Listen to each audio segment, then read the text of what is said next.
Ini lucu betul ya Pak. Beberapa waktu yang lalu itu terekam video seorang pemuda berangkat umroh. Jadi hotelnya kebetulan tak jauh dari Masjid Nabawi itu. Jadi di depan masjid itu, di depan hotel dia duduk nongkrong sambil main judi slot. Astagfirullahaladzim. Kadang tak nyambung otak kita. Dia berangkat umroh itu di depannya Masjid Nabawi. Tak jauh, hotel dekat. Masih bisa main judi slot. Itu di tanah suci. Coba Bapak Ibu bayangkan kalau dia balik ke Indonesia, kira-kira ngapain? Memang tak ada waktu selain daripada judi. Ini manusia sekarang ini begitu. Jadi di Masjid Nabawi aja bisa berjudi, apalagi di luar Masjid Nabawi. Itu kira-kira dia berangkat umroh tuh dengan duit yang halal apa duit judi itu. Jangan tebak-tebak dan jangan suzon. Tapi gimana kita tidak suzon Pak Ustaz? Itu sudah sampai dalam otak kita. Nah sekarang penyakit kita di sini Pak. Dulu kan judinya offline. Sekarang judinya online.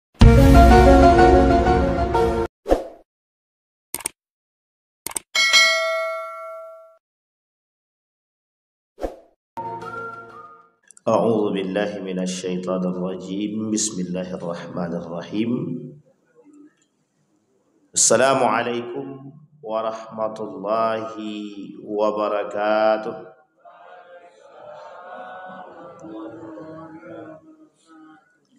Alhamdulillahi rabbil alamin. Alhamdulillahilladzi an'ama bi ni'matil iman wal islam bihima tatimmus salihat. Ashhadu an la ilaha illallah wahdahu la syarika lah wa ashhadu anna Muhammadan abduhu wa rasuluh la nabiyya ba'd. Allahumma salli wa sallim wa barik ala hadzal nabiyyil karim. Allahumma salli ala Muhammad wa ala ali Muhammad fil alamin innaka Hamidum Majid. Ya ayyuhan nas ittaqu rabbakumul ladzi khalaqakum min nafsin wahidah wa khalaqa minha zawjaha wa batha minhuma rijalan katsiran wa nisaa'a wattaqullaha alladzi tasaaluna bihi wal arham innallaha kana 'alaikum raqiba. Wa qala Allah ta'ala ya ayyuhalladzina amanu taqullaha wa qulu qawlan sadida yuslih lakum a'malakum wa yaghfir lakum dhunubakum wa may yuti'illaha wa rasulahu faqad faza fawzan 'azima. Puji syukur kehadirat Allah dengan mengucapkan alhamdulillahirabbil alamin, berselawat kepada Nabi dengan mengucapkan Allahumma shalli ala Muhammad wa ala ali Muhammad fil alamin innaka Hamidum Majid. Mudah-mudahan di subuh hari ini Allah limpahkan rahmat, keberkahan, karunia, harta yang rezeki yang halal, rezeki yang berkah, insyaallah dengan rezeki yang berkah yang halal menambah keimanan dan istiqamah kita kepada Allah. Amin ya rabbal alamin. Untuk orang tua kita yang telah mendahului, Allah tempatkan di tempat terbaik di sisinya. Allah terima amal ibadahnya, Allah sehatkan, Allah kumpulkan bersama orang-orang yang saleh. Untuk orang tua kita yang masih hidup, Allah sehatkan, Allah kuatkan, Allah limpahkan rezeki yang halal, anak-anak yang saleh dan salehah, husnul khatimah. Amin ya rabbal alamin. Di subuh hari ini kita kembali kepada kajian kita tentang al-kabair, dosa-dosa besar, yang pada subuh hari ini kita akan mencoba mengkaji tafsir surat Al-Maidah ayat 90 sampai dengan 93. Allah berkata di dalam Al-Quran, A'udzu billahi minasyaitonir rajim, Bismillahirrahmanirrahim. Dalam surat Al-Maidah ayat 90 sampai 93. Ya ayyuhalladzina amanu innamal khamru wal maisir wal ansab wal azlam rijsun min amalis syaitan fajtanibuhu la'allakum tuflihun. Innama yuridu asyaitanu an yuqi'a bainakumul adawata wal baghdha'a fil khamri wal maisir wa yasuddukum an dzikrillahi wa 'anis salati fahal antum muntahun wa ati'u Allah wa ati'ur rasula wahdharu Fa in tawallaitum fa'lamu annama ala rasulina al-balaghul mubin.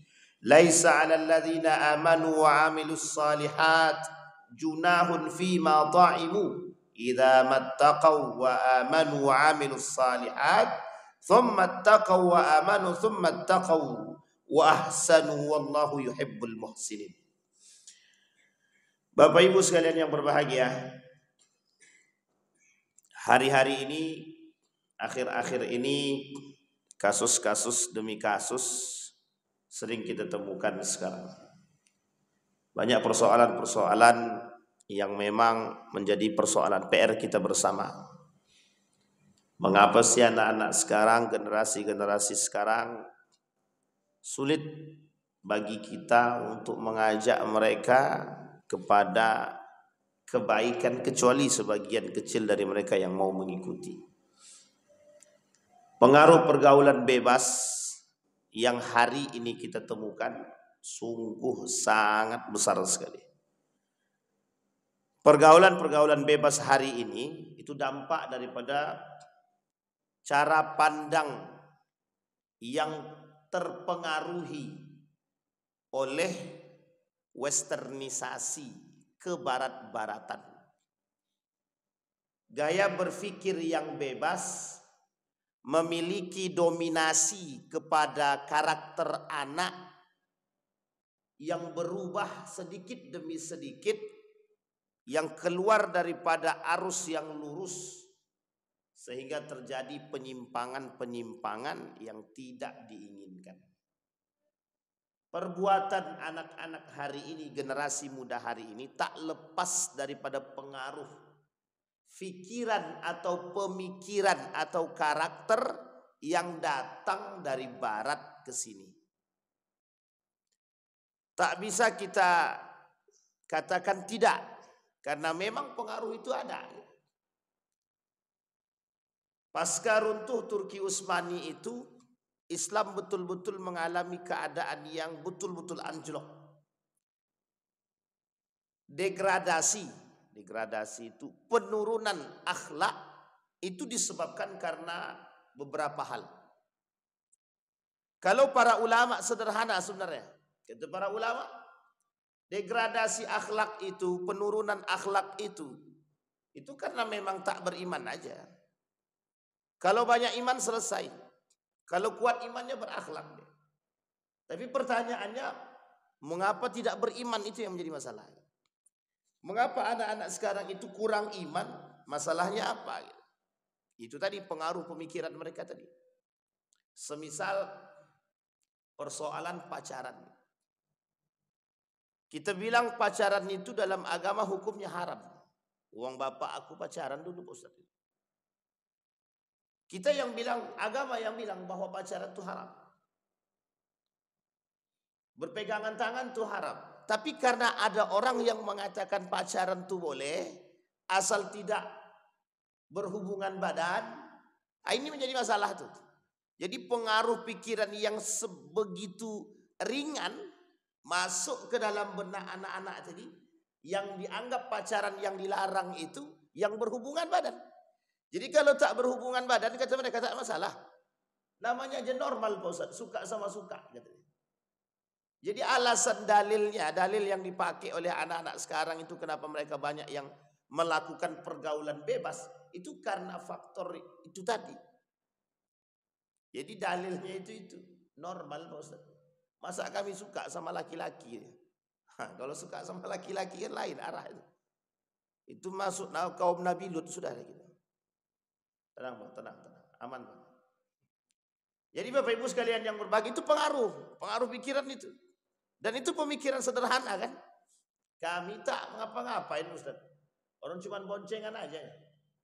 Masalahnya setan tuh di situ masuk ya. Cuman boncengan. Nah, setan tuh pas lagi boncengan tuh lah kata setan tuh.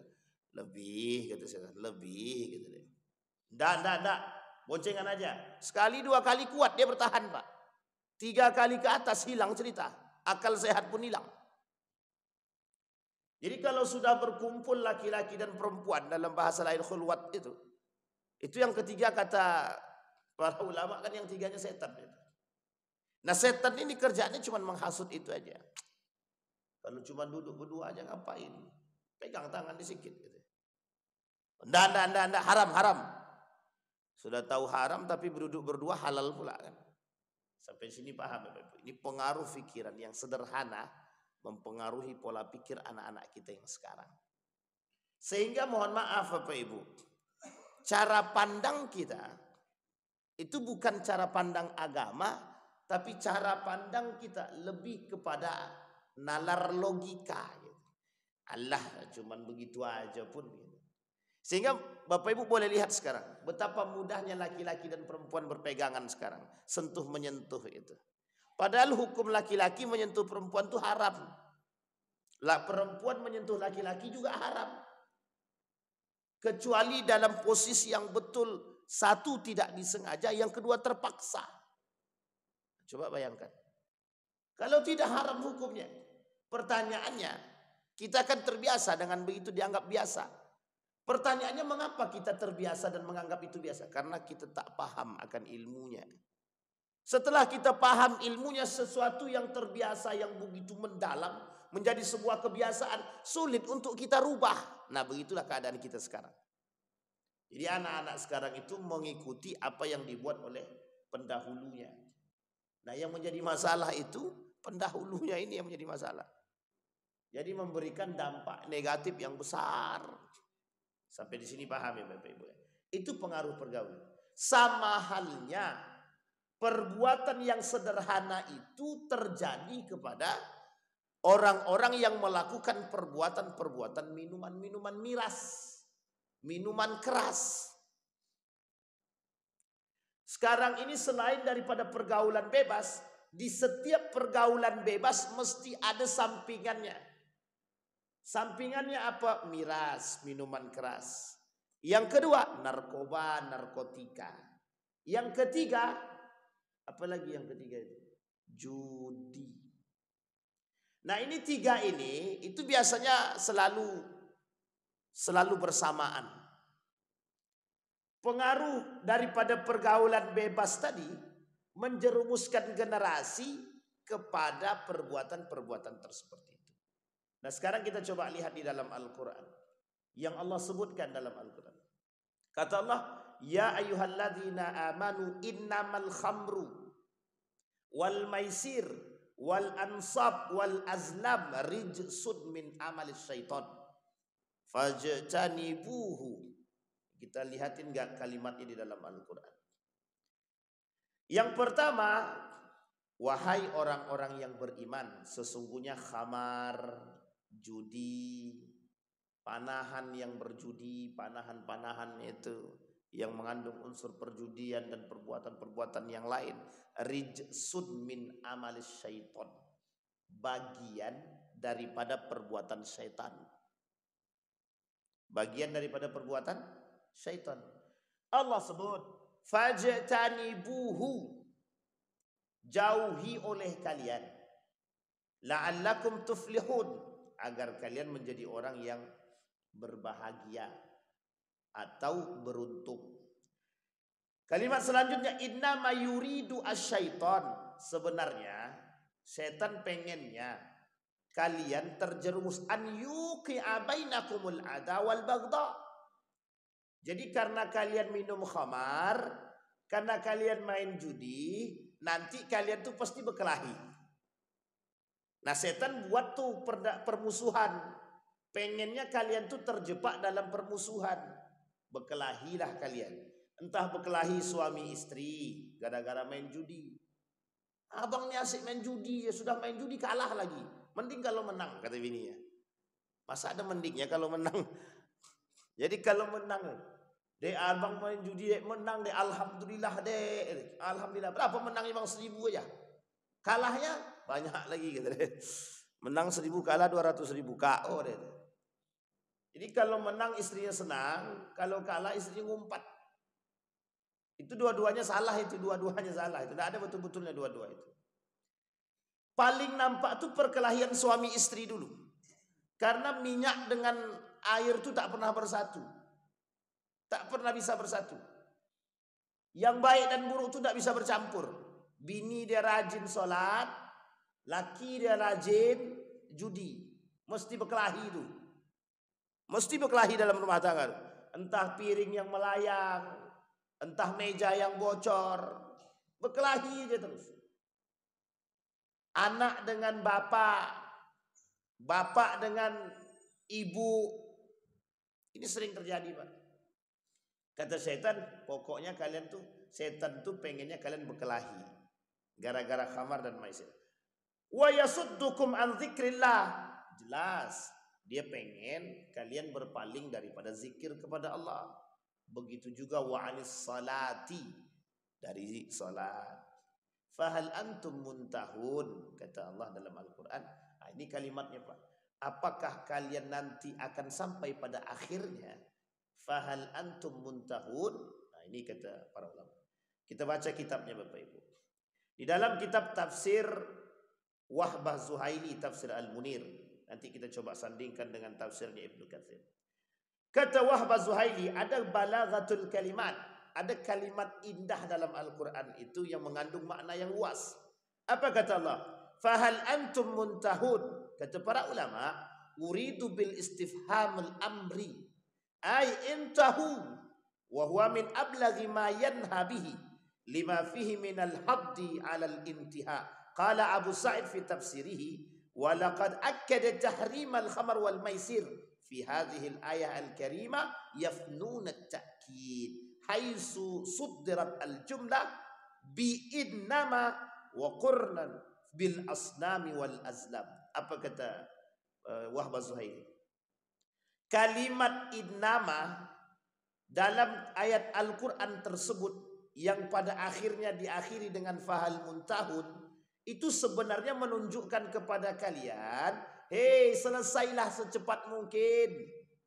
Apa kalian tak sadar juga perbuatan itu mengajak kepada kehancuran? Nah, gitu bahasanya. Hei manusia, orang beriman, tidak kalian sadar kapan selesainya? Ini balaghahnya begitu dalam Al-Quran. Ditaruh paling akhir kalimat tersebut untuk mempercantik. Ini kalau kita tak belajar bahasa Arab memang agak susah. Tapi kalau kita mengerti, begitu indah. Fahal antum muntahun. Tidakkah kalian mau berhenti daripada perbuatan tersebut, kata Allah. Ditekankan sama Allah kalimatnya innama. Orang beriman, tidakkah kalian mau selesai daripada perbuatan tersebut? Innama, sesungguhnya. Ditekankan betul sama Allah. Perbuatan-perbuatan itu setan, merusak, membuat kalian jauh dari segala macam. Itu yang Allah sebutkan. Nah, kemudian wa ta'bir bi qaulihi ta'ala fajtanibuhu. Ada kalimat selanjutnya, ada kalimat namanya fajtanibuhu dalam ayat tersebut. Kata Allah jauhi, tinggalkan. Ablagh min at-ta'bir bil lafzi hurrima. Lebih mudah dipahami oleh kaum waktu itu dengan menggunakan kalimat fajtanibuhu. Kenapa Allah tak katakan hurrima langsung? Hurrima alaikumul khamr wal maisir. Kenapa Allah tidak katakan, hei orang beriman, haram bagi kalian khamar dan mesir, khamar dan judi. Dalam Al-Quran tidak Allah sebut begitu. Tapi Allah sebut fajtanibuhu, jauhi oleh kalian. Karena waktu itu khamar itu tak bisa langsung diharamkan. Khamar itu tak bisa langsung diharamkan. Perbuatan khamar itu pada masa itu banyak dilakukan oleh orang kafir Quraisy. Jadi Islam itu kalau langsung mengatakan haram khamar itu, semua orang akan meninggalkan Islam. Maka pelan-pelan ada namanya tahapan dalam pengharaman khamar. Ada 3 tahapan. Ada 3 tahapan dalam pengharaman khamar. Tahapan pertama, dalam pengharaman khamar tersebut itu sesuai dengan yang kita lihat. Misal di dalam Al-Quran, wa minas samaratil bakhilil aghnab tattakhiduna minhu sakara wa rizqan hasana inna fi dzalika laayatin liqaumi yaqilun. Dari buah kurma dan anggur kalian buat minuman yang memabukkan dan rezeki yang baik. Sesungguhnya benar-benar terdapat tanda kekuasaan Allah bagi orang yang berfikir. Disebutin dulu tuh. Dari mana bisa datangnya sesuatu yang memabukkan? Oh, bisa dari kurma, bisa juga dari anggur. Tapi kan yang familiar kita dengar adalah anggur. Kalau dulu ada namanya tua namanya. Tua. Ada namanya lagi nira. Itu kalau difermentasikan lebih lama, itu bisa memabukkan. Minum tua itu juga begitu. Coba aja lah kalau mau coba gitu. Tapi kalau bisa janganlah. Yang pernah minum, ya bagi-bagi tahulah kami gimana rasanya kan begitu. Tapi itu masalah. Baik. Itu tahapan pertama. Sehingga kata Allah di awal Islam itu datang, ketika Nabi itu masih di Mekah, itu cuma berbicara tentang persoalan miras tadi pada aspek tersebut. Yang bisa dihasilkan dari yang bisa menghasilkan miras itu anggur. Kelapa bisa, kelapa bisa sekarang. Nira-nira begitu. Yang kedua, tahapan kedua, yas'alunaka 'anil khamri wal maisir. Qul fihima itsmun kabir wa manafi'u lin-nasi wa itsmuhuma akbaru min naf'ihima. Ini tahapan kedua. Disampaikan sama Allah, wahai orang beriman, ketika mereka bertanya kepadamu tentang khamar dan judi, apa kata Allah? Katakan pada keduanya, terdapat dosa yang besar dan beberapa manfaat bagi manusia, tapi dosanya lebih banyak daripada manfaatnya. Kita ambil contoh alkohol.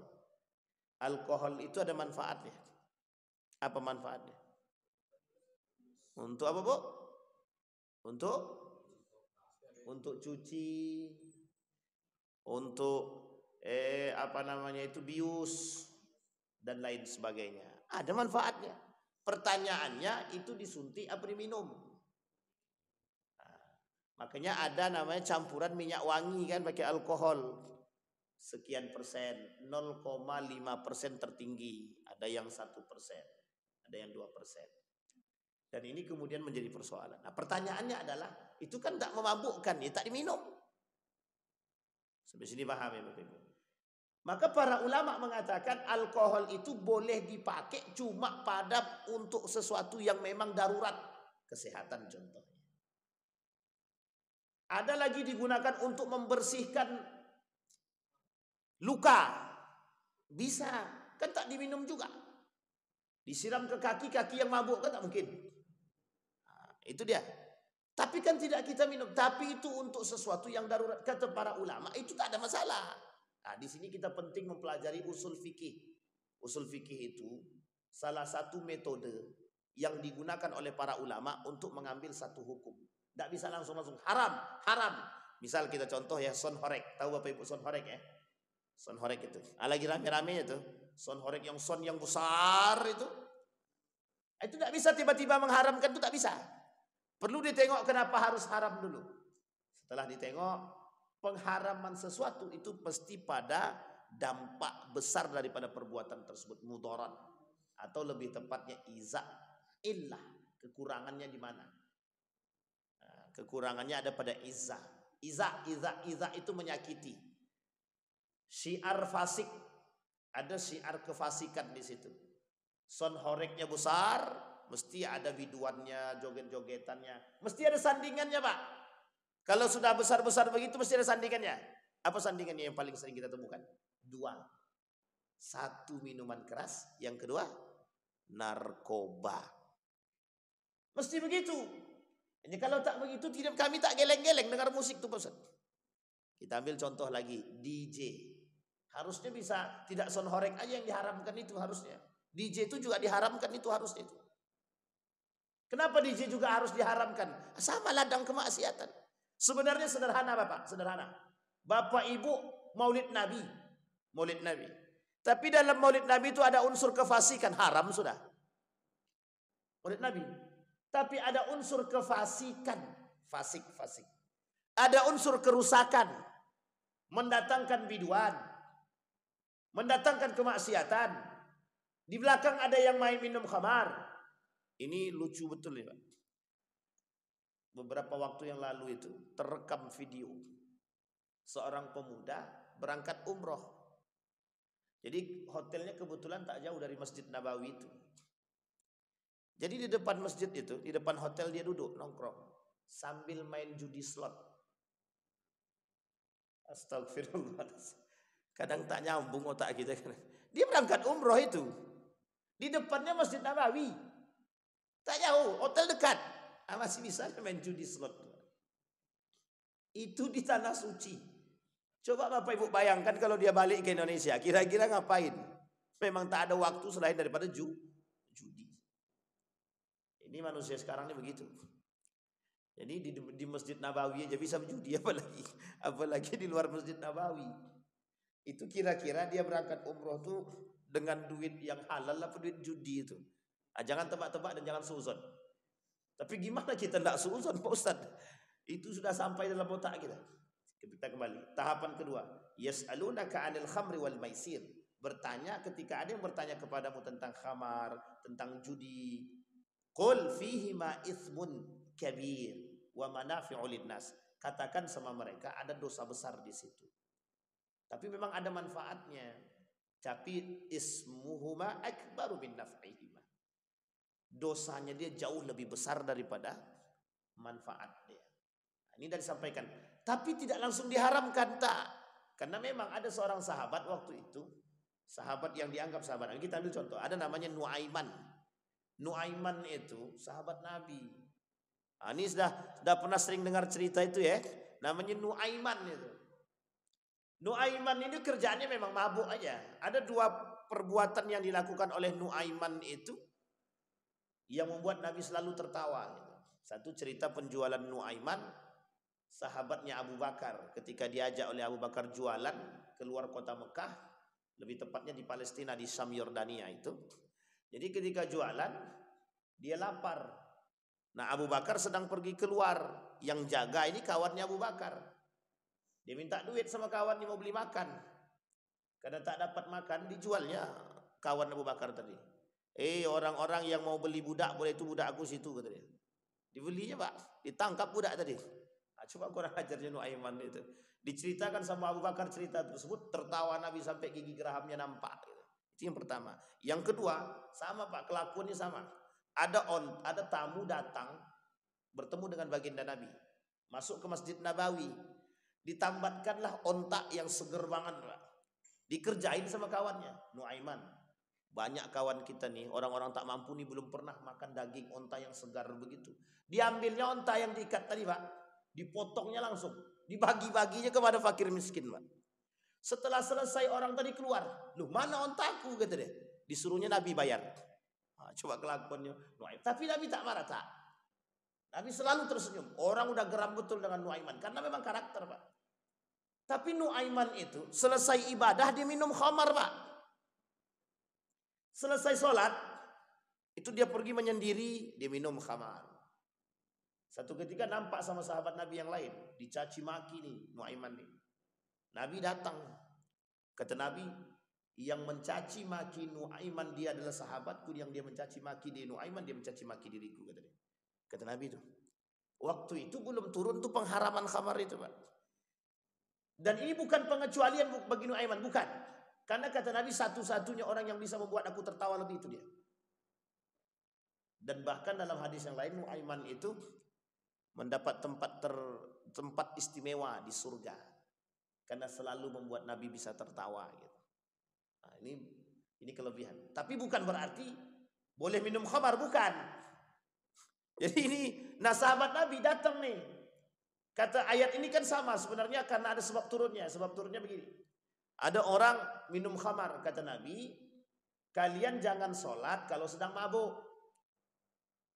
Setelah sholat berarti kami boleh mabuk setelah sholat, kata dia. Nabi tak bisa jawab, Pak. Gimana kita mau jawab? Kalau ada yang datang, jangan kalian mabuk ketika sholat, atau jangan kalian dekati sholat kalau lagi mabuk. Kemudian dia nanya, berarti kalau setelah sholat boleh mabuk, kata dia. Karena waktu itu belum ada pengharaman. Belum ada pengharaman itu di situ. Wala taqrabus shalah wa antum sukara, kata Allah. Ini turunnya ayat ini tadi. Jangan kalian dekati sholat kalau sedang mabuk. Akhirnya tahapan ketiga, Pak. Tahapan ketiga itu tadi yang tadi. Ndak jadi Pak. Sehingga keempat langsung disebut sama Allah yang terakhir. Rijsun min amalis syaiton fajtanibuhu. Kata Allah. Yang keempat tahapan itu tadi langsung Allah sebut itu perbuatan setan, menjauhkan dari sholat, menjauhkan mengingat daripada Allah, merusak akal, semua disebutin di situ. Maka kata Allah sudah disampaikan semua kehancuran, fajtanibuhu, haram bagi kalian jauhi gitu. Nah, itu kalimatnya kenapa Allah langsung mengharamkan itu pada poin yang kedua tadi, ke yang terakhir tadi. Sampai di sini bisa dipahami Bapak Ibu ya.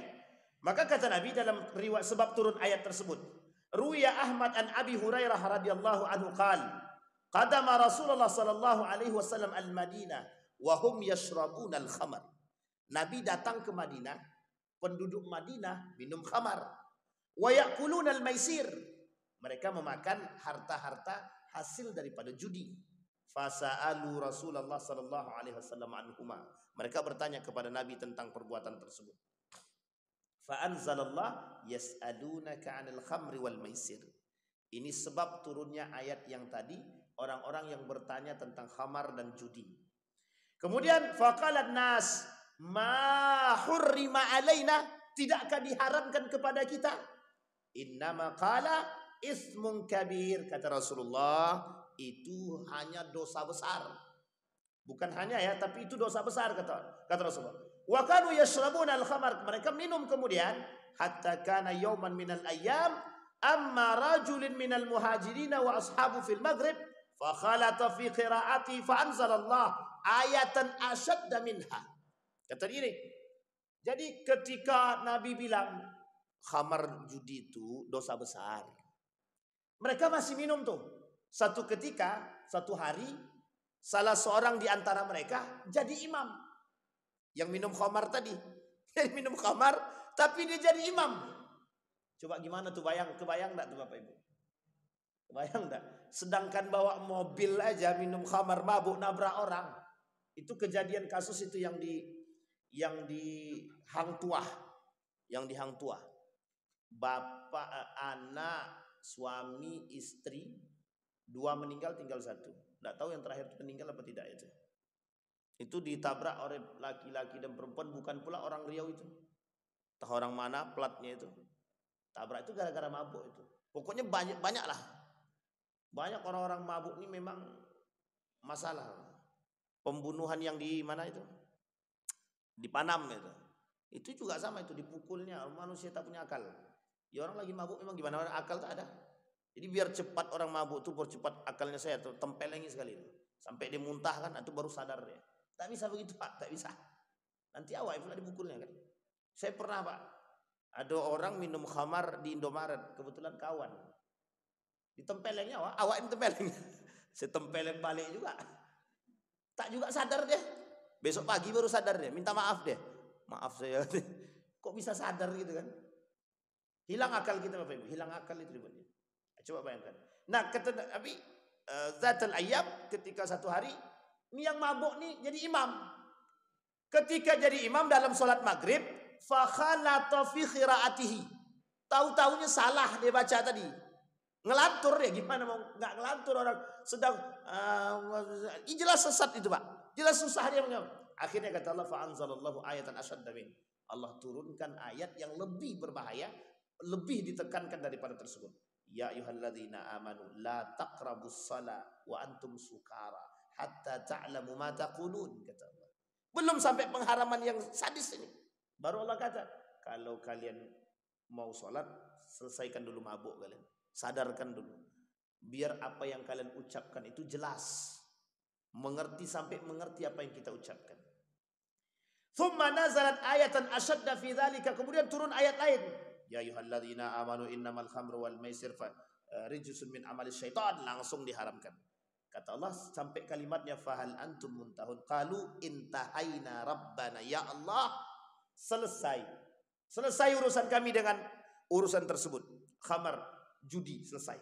Disinilah pengharaman terakhirnya Bapak Ibu. Langsung kata Allah, faqalu annas ya Rasulullah nasun qatalu fi sabilillah. Ada kalimat unik. Nasun qatalu fi sabilillah wa matu ala firashihim wa kanu yashrabuna al-khamar. ya'kulunal maisir wa qad ja'alahu Allahu rijsan min amal syaitan fa anzalallahu laisa 'alal ladzina amanu wa 'amilus salihat junahun fima ta'imu. Rasulullah, ada orang bertanya, ini kan sudah haram nih. Khamar judi ini dah haram. Sekarang mereka dulu pernah punya masa lalu, sering minum khamar, sering berjudi, mereka makan hasil daripada judi. Kemudian mereka beribadah kepada Allah. Gimana itu ibadah mereka nih? Padahal dulu kan mereka sudah minum khamar dan judi. Kata Rasulullah, pengharaman itu mereka berbuat itu sebelum turun pengharaman secara khusus. Jadi kemudian apa maksudnya? Laisa 'alal ladzina amanu wa 'amilus salihat junahun fima ta'imu. Yang mereka buat yang dahulu mereka buat sebelum datang keharaman, sebelum datang ayat pengharaman tentang khamar dan judi, tidak ada dosa bagi mereka. Karena apa? Mereka sudah mendekatkan diri kepada Allah dan sudah bertobat. Nah, ini poin penting juga Bapak Ibu. Jadi masa lalu biarlah berlalu. Masa sekarang itu yang paling penting. Tapi kalau kita sekarang kan sudah mendengar Pak Ustadz, itu dia. Pertanyaannya bagaimana dengan orang yang narkoba itu Pak Ustadz? Bisa tidak mereka bertobat itu? Bisa. Tak ada yang tak bisa di tangan Allah itu. Bagi Allah menerima semua Bapak Ibu. Jangankan minum khamar dan judi, 99 manusia saja masih bisa diterima oleh Allah. Itu dibunuh, yang membunuh 99 orang sampai 100 orang masih Allah terima. Sekarang pertanyaannya kata orang, Ustaz, dosa syirik itu tidak diampuni. Tak diampuni kalau dia tak bertobat. Kalau dia bertobat sebelum mati, Allah ampuni dengan catatan husnul taubah, sebaik-baiknya taubat. Tapi kalau dia tak tobat, tak bertobat ya mati dalam keadaan kafir, kekal di dalamnya. Misal ada orang mencuri dosa apa tidak? Berdosa. Mencuri itu berdosa. Minuman miras itu dosa apa tidak? Bu, minum khamar dia dosa besar. Tapi dosa besarnya minum khamar ini tidak membuat dia kekal di dalam neraka kalau dia tak tobat. Sampai sini paham? Dia tak tobat nih, mati dia. Orang cium mulut dia bau masih mati ya, dalam mati itu orang cium mulut dia masih bau khamar lagi. Dia tak kekal di dalam neraka. Masih ada perhitungan amal soleh dia. Meskipun amal buruknya banyak, ya dicuci dulu dia. Setelah dicuci, disetrika, digosok, baru kemudian dicelupin dalam telaga, baru diangkat, baru dimasukkan ke dalam surga. Tapi kalau dia taubat, selesai. Kalau Allah terima taubatnya, kalau Allah tak terima itu urusan Allah itu. Tapi dengan syirik tidak. Kalau syirik dia tak bertobat, dia sebelum mati kekal dalam neraka dia. Tak ada cuci-cuci lagi, tak perlu. Langsung dalam masuk neraka, tak perlu cuci-cuci. Kenapa tak perlu dicuci? Orang kekal dia di dalam neraka. Itu yang dimaksud. Itu yang dimaksud orangnya dosanya tidak diampuni. Sampai di sini bisa dipahami. Sehingga kalau dia bertaubat kepada Allah, baru Allah terima taubatnya. Dosa syirik pun masih bisa Allah terima. Tapi dalam Al-Quran begitu Ustaz. Iya. Allah bilang tapi dalam Al-Quran tidak Allah terima taubatnya kalau mereka tidak Allah terima mereka di dalam surga kalau dia tidak bertobat. Kalau bertobat, insya Allah Allah ampuni. Kalau begitu tak ada kelembutan dari Allah untuk para pelaku dosa. Tidak mungkin. Allah itu rahmat bagi yang lain. Ada tuh Ustaz penyembah patung tuh Ustaz. Ada tuh Ustaz yang penyembah yang pakai sesajenan itu kan syirik Ustaz. Iya syirik. Tahu saja jauh-jauh yang nyembah duit aja syirik. Yang nyembah jabatan aja syirik gitu kan. Tapi dosanya kalau mereka tidak bertobat, mereka terjerumus kekal dalam neraka. Nah sekarang itu yang banyak tuh syirik modern tadi gitu. Kalau nyembah patung kita kan tak temu lagi orang. Ada sedikit-sedikit aja. Sampai di sini paham ya Bapak ya, kembali kepada poin tadi. Maka orang-orang yang minum khamar tadi kalau sudah berlalu dia dosa yang dia buat, kata Nabi itu kan ayat itu turun setelah mereka melakukan perbuatan khamar tadi. Nah, kalau setelah berlalu dan mereka sudah bertobat, laisa 'alal ladzina amanu wa 'amilus shalihat junahun fima ta'imu. Apa yang mereka makan tidak ada dosa bagi mereka. Karena waktu itu khamar itu belum diharamkan secara mutlak. Nah, setelah pengharaman setelah mutlak, barulah kemudian haram bagi mereka yang meminum setelahnya. Tapi pengecualian bagi sahabat Nabi tak ada pengecualian, hanya saja Nabi berdoa kepada Allah untuk Nuaiman tadi. Nah, Rasulullah berdoa. Doanya salah satunya itu, menjadi nanti yang akan membersamai Nabi di surga, yang selalu membuat Nabi tersenyum. Dalam hadisnya begitu. Baik, waruya an-Nasa'i wal Baihaqi wa Abdun min Hamid wa Ibnu Jarir wa Ibnu al-Munzir wa Ibnu Mardawiyah an Ibnu Abbas qala innama nazala tahrim al-khamar fi qabilatain min qabail al-Ansar wal Muhajirin. Jadi pengharaman khamar itu untuk dua kabilah sekaligus. Satu dari kaum Ansar, yang kedua dari kaum Muhajirin.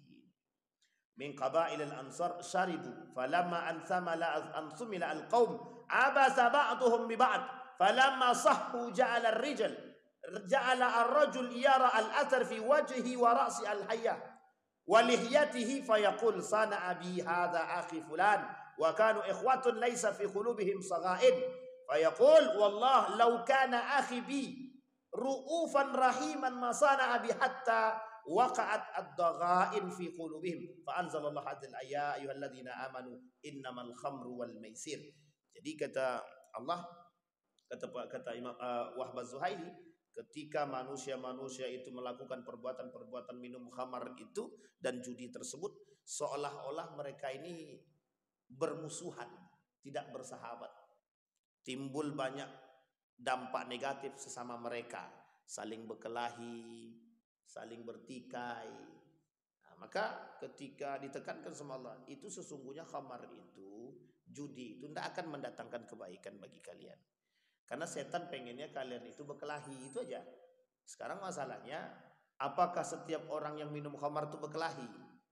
Hampir sering berkelahi. Apalagi main judi, dia minum khamar, dia kalah, dia mengamuk, dia tak ngamuk di tempat judi, dia ngamuk di rumah itu. Sama orang tuanya dipukulnya, anaknya dimarahinya, istrinya dia dipukulnya juga gitu. Nah, ini kalau orang-orang yang suka main judi. Tapi Ustaz, kami main cuma 5.000. Mau 5.000 kek? Kami tidak main Pak Ustaz, kami cuma 1.000 aja. Ya 1.000 tetap sama. Ada namanya ranjalin, catur juga itu, warung kopi. Ustaz, kami main batu domino, tapi kami tidak pakai duit Ustaz. Terus apa taruhannya? Taruhannya yang kalah bayar kopi aja. Sama judi. Bapak Ibu jangan tersinggung ya, itu memang begini. Kita kalau masa kita halalkan yang haram kan tak mungkin. Apa kata Gus Kausar itu merujuk kepada perkataan para ulama salaf itu. Kalau ada ulama yang membenarkan permainan-permainan yang ada unsur perjudian di dalamnya, itu ulamanya perlu dicari tahu itu kesehatan akalnya, kata dia. Dipertanyakan. Sepak bola, jadi Bapak Ibu, ada 2 game terbesar di dunia ini yang menghasilkan banyak duit, yang bisa menghasilkan banyak duit dari hasil perjudian. Satu tinju, yang kedua bola. Jadi bola. Kalau pacu jalur belum lagi. Tapi bisa enggak pacu jalur itu menghasilkan perjudian? Oh bisa banget. Bisa banget. Ngapain jauh-jauh Pak Ustaz? Jangankan pacu jalur. Pacu jalur itu 17 Agustus ya. Dekat Agustus juga kan? Sama lah tuh. Bapak Ibu main poli 17 Agustusan. Diambil duitnya itu diambil daripada setiap peserta tadi. Satu peserta itu, satu kelompok itu bayar 500.000. Ada 10, 500 kali 10 berapa? 5 juta. Itu duit itu digunakan untuk beli hadiah, judi semua tuh. Sampai sini paham Ibu ya? Tapi cuman ini pusat peta umpat, mau peta umpat sekalian, mau apapun lah gitu, tetap aja haram. Kalau dia ada unsur perjudian dan merebut duit yang dikumpulkan. Jadi Ibu, Bapak Ibu semua, apapun permainan yang kita buat, kalau permainan itu kita ambil duit pendaftarannya dari mereka dan kita gunakan duit pendaftaran itu untuk membeli hadiah, maka itu yang disebut dengan judi. Tapi kalau duitnya dari sponsor ya silahkan, boleh, tak masalah. Kalau duit dari sponsor, kalau duit dari donatur silahkan. Bapak Ibu silakan buat lomba. Duitnya datang dari anggota dewan bernama Muhammad Ridwan. Amin. Amin kan loh. Paham sampai sini? Pokoknya duit dari Muhammad Ridwan. Gitu. Anggota dewan dari partai A, misal partai pencerahan. Misal, saya kasih duit untuk hadiah, itu boleh. Duit yang kita dapat daripada peserta kita gunakan untuk operasional boleh. Misal beli makan, beli minum, beli kartu nemtek itu segala macam boleh. Itu tidak judi. Nah sekarang ini Bapak Ibu, judi itu di tangan kita sekarang. Judi itu di tangan kita. Kayak tadi kita katakan di Masjidil Nabawi, di pelataran masjid masih banyak yang main masih ada yang main judi. Itu di Masjid Nabawi. Pertanyaannya kalau di luar Masjid Nabawi ngapain? Paham ya? Karena ini di Masjid Nabawi, mainnya cuma judi. Judinya cuma kecil-kecilan. Tetap aja judi, mau kecil mau besar silakan. Nah sekarang penyakit kita di sini Pak. Dulu kan judinya offline. Sekarang judinya online. Nah, Bapak Ibu kalau mau tahu judi terbesar itu di dunia ini ada beberapa tempat. Satu Singapura kan. Di Batam mulai ada. Nah, Bapak Ibu mau datang besok ke Riyadh juga bisa. Ke Dubai juga bisa. Di Burj Khalifa atas tuh tinggi naiklah situ. Bayar sekali masuk itu 200 juta lebih. Cuman pintu masuknya aja. Jadi untuk masuknya aja sampai 200-an itu. Kalau enggak punya duit tak usah lah. Kita batu ini aja lah, main batu domino aja lah. Atau apa namanya itu? Togel aja lah. Sama Bapak Ibu. Apapun itu judi. Sabung ayam. Nah, ini yang suka main sabung ayam. Ada yang bertanya, Ustaz, kami nih Ustaz, ada lomba suara burung. Gimana tuh Ustaz? Haram. Sekalian aja langsung diharamkan. Main haram-haram aja Ustaz nih. Suara burung itu, lomba suara burung kalau diambil duitnya dari peserta itu yang digunakan untuk hadiah haram. Sama itu Pak, itu kaidahnya tak bisa lepas dari itu aja. Kalau mau buat lomba ya silahkan. Kami Ustaz, itu duit itu kami untuk ini Ustaz, untuk beli minumnya. Untuk beli minumnya berapa? 2.000. Sisanya ya untuk hadiah. Sama aja haram. Nggak bisa, nggak ada toleransi di situ Pak, nggak ada toleransi. Terus Pak Ustaz, kalau seandainya main batu domino tapi cuma jongkok aja, mungkin dosanya cukup kecil sedikit lah. Nah, cuman bagaimana terus? Kata ulama Saudi itu, at-tarfih mubah. Hiburan tuh boleh. Ya sebatas pada hiburan. Tidak ada yang dirugikan dan tidak ada untung, tak ada rugi. Sama istilahnya olahraga, main bola. Makanya Bapak Ibu, para pemain bola itu sebenarnya itu mereka itu apa itu? Pemain bola itu sebenarnya mereka tersiksa itu. Tersiksa, makanya main bola itu bisa disetir-setir. Besok kamu kalah, yang ini menang ya gitu. Itu karena judi tadi, karena urusan perjudian tadi. Dan uniknya itu waktu zaman dulu di kampung-kampung itu bukan hanya sekedar judi aja, ada unsur mistisnya itu. Dipasangnya Pak, dibawanya api itu, bukan api apa namanya itu, tempat yang ada isi barang-barang diginikannya ke apa tuh, ke gawang-gawang tuh. Selamat gitu deh. Saya sebenarnya mau nyorotin itu tapi belum saatnya, tapi udahlah kita singgung sedikit karena udah terlewat kan, udah tersebut sedikit. Ya kita khawatirnya pacu jalur kita nih itu dikotori dengan urusan-urusan mistis begitu. Ada unsur kesirikannya, itu yang kita khawatirkan. Para pemainnya tak berjudi Pak, para pemainnya tak berjudi. Masalahnya mereka digunakan untuk ladang perjudian satu. Yang kedua, mereka mungkin tidak, pemainnya mungkin tidak gitu. Tapi yang punya itunya tadi mungkin gitu. Kenapa saya tiba-tiba berpikir demikian? Karena saya tengok kemarin ada yang anak-anak di depan itu diginikan sama ada orang-orangnya. Tapi saya tidak tahu baca apa. Qul huwallahu ahad, Allahu samad mungkin ya. Tapi ini husnuzan aja. Nah kita khawatir itu. Kita khawatir ada sesuatu yang dimasukkan jadi merusak budaya yang baik itu, terusak dengan unsur mistis gitu. Tapi kan sekarang sudah mendunia, Ustadz kan syirik aja. Enggak, na'udzubillah. Kita hanya khawatir akan perbuatan kesyirikan. Ketika ada anak-anak kita lomba baca Quran, juara 1 internasional, tak ada yang dengar sama sekali, Pak. Tak ada yang dengar. Bahkan tidak sefamiliar dan tidak seviral itu kan. Tapi memang begitu akhir zaman, Pak. Yang viral-viral itu yang aneh-aneh. Kenapa manusianya aneh semua? Jadi manusia di muka bumi ini sudah terlanjur aneh, akalnya udah kurang sehat itu. Jadi sehingga yang akal-akal kurang sehat ini bisa menerima yang tidak sehat juga gitu. Makanya sederhana sebenarnya. Orang-orang yang akalnya sehat, yang beriman mesti tidak akan memilih orang-orang yang tidak beriman gitu. Ya, terus kalau yang memilih korupsi siapa Ustaz? Ya yang suka korupsi juga gitu. Sampai sini paham ya Bapak ya. Baik, kembali kepada poin tadi. Waruya Ibnu Jarir aidan wa Ibnu Mardawi an Sa'ad annahu qala sana'a rajulun minal ansar ta'aman fada'ana fasharibna al-khamar hatta intasaina fatafakharat al-ansar wa Quraisy faqalat al-ansar nahnu afdal minkum. Nah, coba bayangkan. Jadi kumpul nih kaum Ansor dengan kaum Quraisy sedang makan, diajak makan bareng. Kemudian minum khamar, tak sengaja karena sudah hilang akal tadi. Apa yang dilakukan oleh kaum Ansor tadi? Apa kata kaum Ansor? Berkelahilah mereka nih, saling membanggakan. Kata kaum Ansor, kami ini lebih baik daripada kaum Quraisy. Quraisy ini maksudnya muhajirin yang datang bersama Nabi.